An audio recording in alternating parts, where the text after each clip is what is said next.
We've been involved with PILMA since 2019, I believe.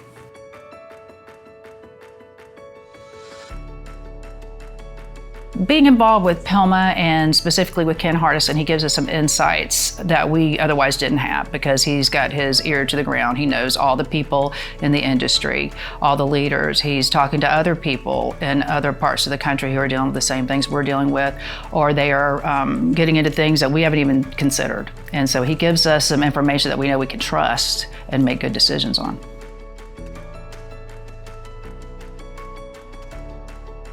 When we were initially meeting with Ken, we insisted that our attorneys do the intake.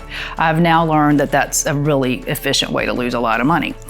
They kind of tend to want to take the cases that are, kind of go to their wheelhouse or things that they feel like they're going to be successful at. And if anything's got too many warts on it, it might be something that we would want to take. It's just going to be a little bit harder case. And we found that the attorneys would sometimes let those go, or they would lose referral opportunities just because they're so busy. You know, they're in the middle of what they're doing, and a disruption is not something they're looking for. And that comes across in their tone and their voice to the potential callers. And even if we took the case, we could put a bad taste in their mouth. And if we didn't take the case, we could really put a bad taste in their mouth.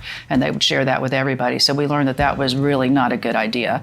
We also learned to put somebody with a sales background in intake, and that has been a game changer. Our intakes immediately, signed cases went up.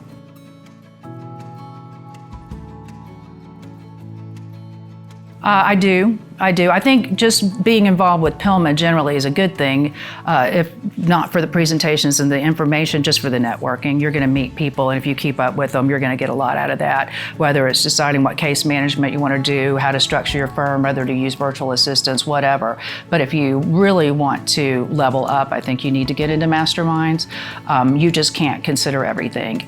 Ken can't consider everything, but he's a great facilitator of putting the right people together who complement each other.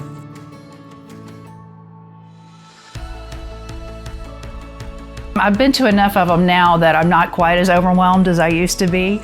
It's good to see some familiar faces and some trusted vendors. I mean, I know that the people who are here have been vetted, and that I can talk to people very near me who have had experience with them. So that's invaluable to me because I don't want to reinvent the wheel every time I take on a project. So just all of the people that are here is the one thing. But you're going to hear from leaders. You're going to hear from people who are pitching their products, but they're given a deep pitch, and they're going to give you data and metrics that support what they're trying to convince you of. So I just like that I get a diversity, I get a variety of different things. I get some of the management, I get some of the marketing, and then along the way you kind of learn a little bit of law and meet other great lawyers too.